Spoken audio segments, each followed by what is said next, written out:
ओम शांति। आज दिनांक 16 जून 2022। प्रातः मुरली बाप दादा मधुबन। बाबा बोले, मीठे बच्चे, तुम्हें किसी भी देहधारी के नाम रूप में नहीं फंसना है। तुम अशरीरी बन बाप को याद करो तो आयु बढ़ेगी, निरोगी बनते जाएंगे। मीठे बच्चे, तुम्हें किसी भी देहधारी के नाम रूप में नहीं फंसना है। तुम अशरीरी बन बाप को याद करो तो आयु बढ़ेगी, निरोगी बनते जाएंगे। अर्थात बाबा संगम युग पर आते हैं ब्रह्मा तन का आधार लेकर। हम बच्चों के सम्मुख बैठ हमें राजयोग सिखाते हैं। बाबा कहते हैं कि तुम बच्चों का यह अंतिम 84वां जन्म है। अब तुम बच्चों को अपने घर वापस जाना है। तो घर से हम आए थे अशरीरी, अब अशरीरी बनाने के लिए बाबा फिर आए हैं और कहते हैं खुद को अशरीरी अनुभव करो। किसी भी देहधारी के नाम रूप में नहीं फंसो। बाबा कहते जितना जितना अशरीरी बनकर बाप को याद करोगे तो तुम्हारी आयु बढ़ेगी, निरोगी बन जाएंगे, हेल्थ वेल्थ हैप्पीनेस सब मिल जाएगी। क्योंकि यह जो शरीर है यह भी छोड़कर अशरीरी होकर अपने निराकारी घर परमधाम जाना है। निराकार बाप हमें लेने आए हैं तो निराकार आत्मा अनुभव कर निराकार पिता परमात्मा की याद में रहकर अपने को पावन बनाना है। पावन बनकर ही हम घर जा सकेंगे। प्रश्न किया बाबा ने, सेंसुअल बच्चों की मुख्य निशानियां क्या होंगी? सेंसुअल बच्चों की मुख्य निशानियां क्या होंगी? उत्तर में बाबा कहते जो सेंसुअल होंगे वह पहले स्वयं में धारण कर फिर दूसरों को कराएंगे। बादल भर कर जाएं वर्षा करेंगे। पढ़ाई के समय उबासी नहीं लेंगे। ब्राह्मणियों पर रेस्पॉन्सिबिलिटी है, यहाँ उन्हें ही लेकर आना है जो रिफ्रेश होकर जाएं फिर वर्षा करें। अर्थात बाबा आज श्रीमत देते कि जो ब्राह्मणियाँ बच्चों को लेकर मधुबन आती हैं उनके ऊपर बड़ी रेस्पॉन्सिबिलिटी है। अर्थात बड़ी जिम्मेवारी है कि कोई ऐसे बच्चे को ना लाएं जो उबासी ले, झुटका खाए। ऐसे बच्चों को बाबा कहते यह किसी काम के नहीं हैं। तो उन्हीं बच्चों को लेकर जाना है जो रिफ्रेश होकर बाबा से ज्ञान के सागर से खुद को भरपूर कर सब जगह जाकर ज्ञान बरसात करें। दूसरी पॉइंट बाबा कहते यहाँ वही आने चाहिए जो योग में अच्छी तरह रहकर वायुमंडल को पावरफुल बनाने में मदद करें, विघ्न न डालें। यहाँ आसपास बड़ी शांति रहनी चाहिए, कोई भी प्रकार का आवाज़ ना हो। अर्थात जो बच्चे अंतर्मुखी रहकर योग युक्त रहकर बाबा के ज्ञान का मनन चिंतन करते हैं, पावरफुल वायुमंडल बनाते हैं, बाबा कहते ऐसे ही बच्चों को यहाँ लाना है जो यज्ञ में विघ्न न डालें, शांत स्वरूप में स्थित होकर शांति का दान दें। अर्थात पावरफुल वायुमंडल बनाएं। गीत सुनाया बाबा ने, ओम नमो शिवाय। ओम शांति। ओम शांति का अर्थ तो समझाया है ना। बाप कहते हैं आत्मा और परमात्मा शांत स्वरूप है। जैसे बाप वैसे बच्चे। तो बाप बच्चों को समझाते हैं तुम शांत स्वरूप तो हो ही, बाहर में कोई शांति नहीं मिलती है। यह रावण राज्य है ना। अब इस समय सिर्फ तुम अपने बाप को याद करो, मैं इसमें विराजमान हूँ, तुमको जो मत देता हूँ उस पर चलो। बाबा कोई भी नाम रूप में नहीं फंसाते। यह नाम रूप है बाहर का। इस रूप में तुमको नहीं फंसना है। दुनिया सारी नाम रूप में फंसती है। बाबा कहते इन सब के नाम रूप हैं, इनको याद नहीं करो। अपने बाप को याद करो, तुम्हारी आयु भी याद से बढ़ेगी, निरोगी भी याद से बनेंगे। लक्ष्मी नारायण भी तुम्हारे जैसे थे, सिर्फ सजे सजाए हैं। जे ऐसे नहीं कोई छत जितने लंबे चौड़े हैं। मनुष्य तो मनुष्य ही है।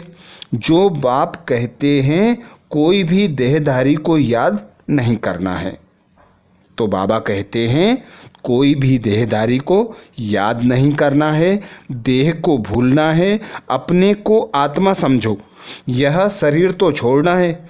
दूसरी बात, गफलत नहीं करो। विकर्मों का बोझ सिर पर बहुत है, बहुत भारी बोझा है, सिवाय एक बाप की याद के कम नहीं हो सकता। बाप ने समझाया है जो सबसे ऊंच पावन बनते हैं वही फिर सबसे पतित बनते हैं। इसमें वंडर नहीं खाना है, अपने को देखना है, बाप को बहुत याद करना है। जितना हो सके बाप को याद करो, बहुत सहज है।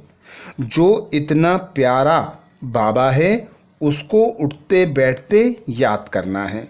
जिनको पुकारते हैं पतित पावन आओ, परंतु हड्डी लव नहीं रहता। लव फिर भी अपने पति बच्चों आदि में रहता है। सिर्फ कहते थे पतित पावन आओ। बाप कहते हैं बच्चे मैं कल्प कल्प कल्प के संगम पर आता हूँ। गाया भी हुआ है रुद्र ज्ञान यज्ञ। कृष्ण तो है ही सतयुग का प्रिंस, वह फिर उस नाम रूप देश काल के सिवाय आ ना सके। नेहरू उस रूप में उस पोजीशन में फिर कल्प के बाद आएंगे, वैसे ही कृष्ण भी सतयुग में आएंगे। उनके फीचर्स बदल ना सकें। इस यज्ञ का नाम ही है रुद्र ज्ञान यज्ञ, राजस्व अश्वमेघ यज्ञ। राजाई के लिए बलि चढ़ना अर्थात उनका बनना। बाप के बने हो तो एक को ही याद करना चाहिए। हद के तोड़ बेहद से जोड़ना है। हद से बंधनों को तोड़ बेहद से जोड़ना है। बहुत बड़ा बाप है, तुम जानते हो बाप क्या आकर देते हैं।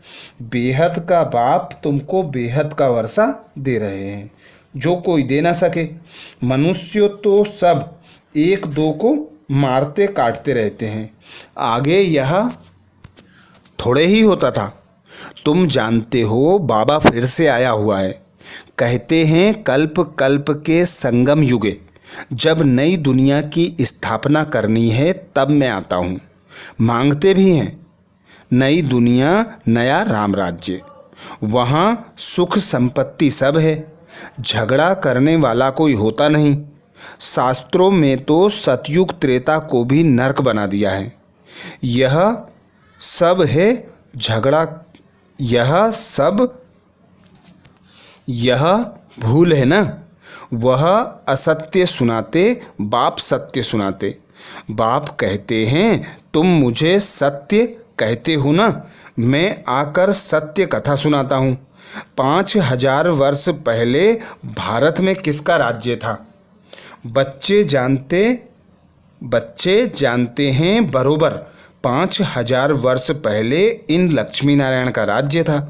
कहते भी हैं क्राइस्ट के 3000 वर्ष पहले भारत पैराडाइज था। हिसाब तो सीधा है। कहते हैं कल्प की आयु इतनी क्यों रख दी है? अरे हिसाब करो ना, क्राइस्ट को इतना समय हुआ, युग ही है यह 4 हैं। आधा कल्प दिन, आधा कल्प रात को लगता है। समझाने वाला बड़ा अच्छा चाहिए। बाप समझाते हैं बच्चे काम महाशत्रु है। भारतवासी ही देवताओं की महिमा गाते हैं। सर्वगुण संपन्न, 16 कला संपन्न, संपूर्ण निर्विकारी, संपूर्ण अहिंसक, मर्यादा पुरुषोत्तम। फिर 16,108 रानियां कहाँ से आईं? तुम जानते हो धर्मशास्त्र कोई भी नहीं है। धर्मशास्त्र उनको कहा जाता है जिसे धर्म संस्थापक ने उच्चारा हो। धर्म संस्थापक के नाम से शास्त्र बना। अब तुम बच्चे नई दुनिया में जाते हो। यह सब पुराना तमोप्रधान है। इसलिए बाप कहते हैं पुरानी चीज़ों से बुद्धि योग हटाए मामेकम याद करो तो तुम्हारे विकर्म विनाश हो। गफलत करते हो तो बाबा समझते हैं इनकी तकदीर ही ऐसी है। बहुत सहज बात, क्या यह तुम नहीं समझ सकते हो? बाबा पूछते, क्या यह तुम नहीं समझ सकते हो? मोह की रग सब तरफ से निकाल, एक बाप को याद करो। 21 जन्मों के लिए तुमको फिर कोई दुख नहीं होगा, ना तुम इतनी कुब्जाएं आदि बनेंगे। वहाँ तो समझते हैं बस आयु पूरी हुई, एक शरीर छोड़ दूसरा लेना है। जैसे सर्प का मिसाल है, जानवरों का मिसाल देते हैं। जरूर उनको पता पड़ता होगा इस समय के मनुष्यों से जास्ती अक्ल जानवरों की भी होती है। भ्रामरी का मिसाल भी यहाँ का है। कीड़े को कैसे ले जाते हैं। अब तुम्हारे सुख के दिन आ रहे हैं। बच्चियाँ कहती हैं हम पवित्र रहते हैं इसलिए मार बहुत खानी पड़ती है। हाँ, बच्चे कुछ तो सहन करना ही है। अबलाओं पर अत्याचार गाए हुए हैं। अत्याचार करें तब तो पाप का घड़ा भरे। रुद्र ज्ञान यज्ञ में विघ्न तो जरूर पड़ेंगे। अबलाओं पर अत्याचार होंगे, यह शास्त्रों में भी गायन है। बच्चियां कहती हैं बाबा आज से 5000 वर्ष पहले आपसे मिले थे, स्वर्ग का वर्षा लिया था, महारानी बने थे। बाबा कहते हैं हाँ बच्ची, इतना पुरुषार्थ करना होगा। याद शिव बाबा को करना है, इसको नहीं। यह गुरु नहीं है, इसके कान भी सुनते हैं। वह तुम्हारा बाप टीचर सदगुरु है। इन द्वारा सीखकर औरों को सिखलाते हैं। सभी का बाप एक है, हमको भी सिखलाने वाला एक है। इसलिए बेहद के बाप को याद करना है। विष्णु को व ब्रह्मा को थोड़े ही पतियों का पति कहेंगे। बाबा कहते विष्णु को व ब्रह्मा को थोड़े ही पतियों का पति कहेंगे। शिव बाबा को ही पतियों का पति कहा जाता है, तो क्यों नहीं उनको पकड़े। तुम सब पहले मूल वतन अपने पीहर घर जाएंगे, फिर ससुर घर में आना है। पहले शिव बाबा के पास तो सलामी भरनी ही है, फिर आएंगे सतयुग में। कितना सहज पाई पैसे की बात है। बाबा सब तरफ बच्चों को देखते हैं। कहाँ कोई झुटका तो नहीं खाते। झुटका खाया उबासी दी, बुद्धि योग गया। फिर वह वायुमंडल को खराब कर देते हैं, क्योंकि बुद्धि योग बाहर भटकता है ना। तब बाबा हमेशा कहते हैं बादल ऐसे ले आओ जो रिफ्रेश होकर जाएं। बाकी क्या आकर करेंगे, ले आने वाले पर भी रेस्पॉन्सिबिलिटी है। कौन सी ब्राह्मणी सेंसिबल है जो भर कर जाए वर्षा करे। ऐसे को लाना है, बाकी को लाने से फायदा ही क्या। सुनकर धारण कर, फिर धारणा करानी है, मेहनत भी करनी है। जिस भंडारी में खाते हैं काल कंटक दूर हो जाते हैं, तो यहाँ वह आने चाहिए जो योग में भी अच्छी रीति रह सकें, नहीं तो वायुमंडल को खराब कर देते हैं। इस समय और ही खबरदार रहना है। फोटो आदि निकालने की भी बात नहीं है। जितना हो सके बाप की याद में रहे योगदान देना है। आसपास बड़ी शांति रहनी चाहिए। हॉस्पिटल हमेशा बाहर एकांत में रहती है, जहां आवाज़ ना हो। पेशेंट को शांति चाहिए, तुमको डायरेक्शन मिलता है तो उस शांति में रहना है। बाप को याद करना है, यह है रियल शांति। बाकी है आर्टिफिशियल। वह कहते हैं ना 2 मिनट डेड साइलेंस, परंतु वह 2 मिनट बुद्धि पता नहीं कहाँ कहाँ रहती है, एक को भी अच्छी शांति नहीं रहती। बाबा कहते एक को भी सच्ची शांति नहीं रहती। तुम डिटेच हो जाएंगे, हम आत्मा हैं, यह है अपने स्वधर्म में रहना। बाकी गुटखा खाकर शांत रहना कोई रियल शांति नहीं है। कहते हैं 3 मिनट साइलेंस अशरीरी भाव, ऐसे और कोई की ताकत नहीं जो कह सके। बाप के ही महावाक्य हैं, लाडले बच्चे मुझे याद करो तो तुम्हारे जन्म जन्मांतर के पाप कट जाएंगे, नहीं तो पदभ्रष्ट होंगे और सजाएं खानी पड़ेंगी। शिव बाबा के डायरेक्शन में चलने से ही कल्याण है। बाप को सदैव याद करना है, जितना हो सके मोस्ट स्वीट बाप को याद करना है। स्टूडेंट को अपने टीचर की इज्जत रखने के लिए बहुत ख्याल रखना होता है। बहुत स्टूडेंट पास नहीं हो तो टीचर को इजाफा नहीं मिलता है। यहाँ कृपा व आशीर्वाद की बात नहीं रहती। हर एक को अपने ऊपर कृपा व आशीर्वाद करनी है। स्टूडेंट अपने ऊपर कृपा करते हैं, मेहनत करते हैं, यह भी पढ़ाई है। जितना योग लगाएंगे उतना विक्रमाजीत बनेंगे, ऊंच पद पाएंगे, याद से एवर निरोगी बनेंगे। मन मना भाव ऐसे कृष्ण थोड़े ही कह सकेंगे। यह निराकार बाप कहते हैं विदेही बनो, यह है ईश्वरीय बेहद का परिवार। माँ बाप भाई बहन हैं बस, और कोई संबंध नहीं। और सभी संबंधों में चाचा मामा काका रहते हैं, यहाँ है ही भाई बहन का संबंध। ऐसा कभी होता नहीं सिवाय संगम के, जबकि हम माता पिता से वर्षा लेते हैं, सुख घनेरे लेते हैं ना। रावण राज्य में है दुख घनेरे, राम राज्य में है सुख घनेरे। जिसके लिए तुम पुरुषार्थ करते हो, जितना जो पुरुषार्थ करता है वह कल्प कल्प के लिए सिद्ध हो जाता है। प्राप्ति बहुत भारी है।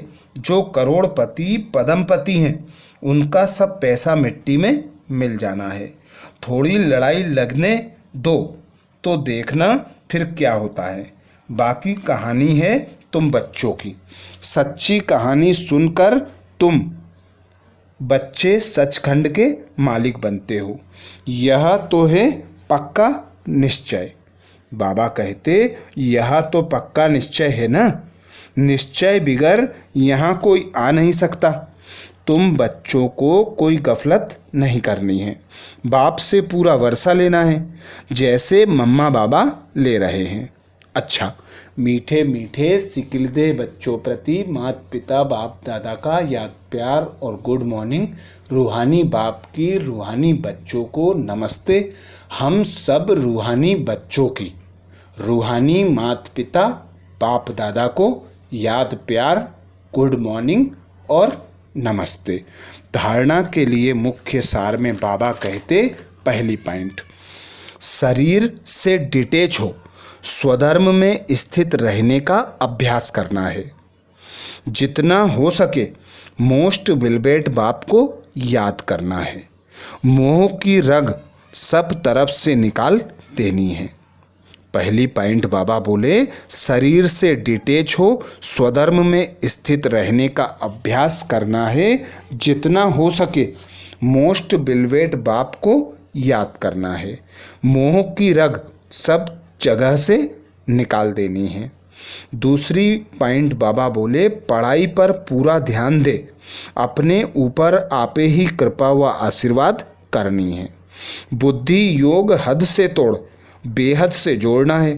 बाप का बनकर बाप पर पूरा पूरा बलि चढ़ना है।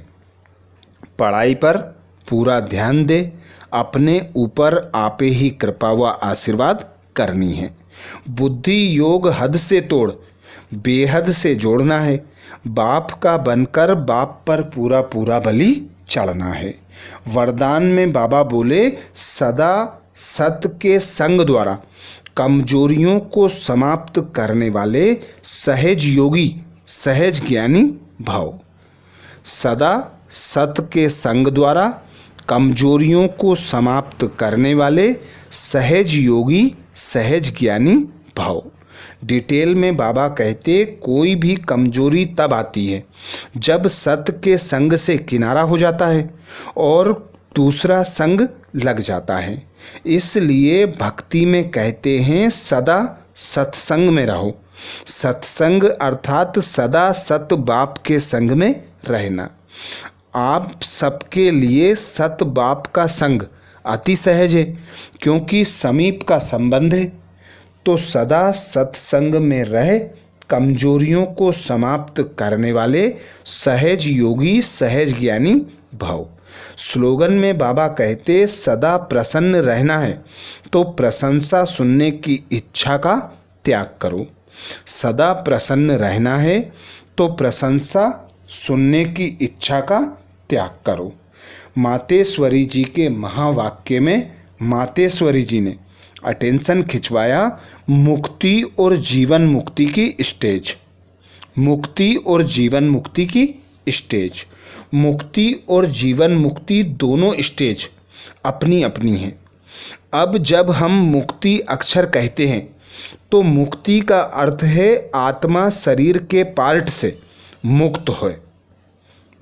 मातेश्वरी जी कहती अब जब हम मुक्ति अक्षर कहते हैं तो मुक्ति का अर्थ है आत्मा शरीर के पार्ट से मुक्त है। गोया आत्मा का शरीर सहित इस सृष्टि पर पार्ट नहीं है। जब आत्मा का मनुष्य हस्ती में पार्ट नहीं है, गोया आत्मा निराकारी दुनिया में है, सुख दुख से न्यारी दुनिया में है। इसको ही मुक्त स्टेज कहते हैं। इसे कोई मुक्ति पद नहीं कहते। और जो आत्मा कर्म बंधन से मुक्त है अर्थात शरीर के पार्ट में होते हुए भी वो कर्म बंधन से न्यारी है तो उसे जीवन मुक्ति पद कहते हैं। जो सबसे ऊंची स्टेज है वो है हमारी देवताई प्रारब्ध। इस ही जन्म में पुरुषार्थ करने से यह सतयुगी देवताई प्रारब्ध मिलती है। वो है हमारा उच्च पद। परंतु जो आत्मा पार्ट में नहीं है उन्हों को पद कैसे कहें? जब आत्मा का स्टेज पर पार्ट नहीं है तो मुक्ति कोई पद नहीं है। अब इतने जो मनुष्य संप्रदाय हैं वो कोई सबके सब सतयुग में नहीं चलते क्योंकि वहाँ मनुष्य संप्रदाय कम रहती है। तो जो जितना प्रभु के साथ योग लगाए कर्मातीत बने वो सतयुगी जीवन मुक्त देवी देवता पद पाते हैं। बाकी जो धर्मराज की सजाएं खाकर कर्म बंधन से मुक्त हो शुद्ध बन मुक्ति धाम में जाते हैं वह मुक्ति में है। लेकिन मुक्ति धाम में कोई पद नहीं है। वह स्टेज तो बिगर पुरुषार्थ आपे ही अपने समय पर मिल जाती है। जो मनुष्यों की चाहना द्वापर से लेकर कलयुग अंत तक उठती आई है कि हम जन्म मरण के चक्र में ना आवे, वो आस अब पूर्ण होती है। मतलब तो सर्व आत्माओं को बाया मुक्ति धाम से पास होना अवश्य है।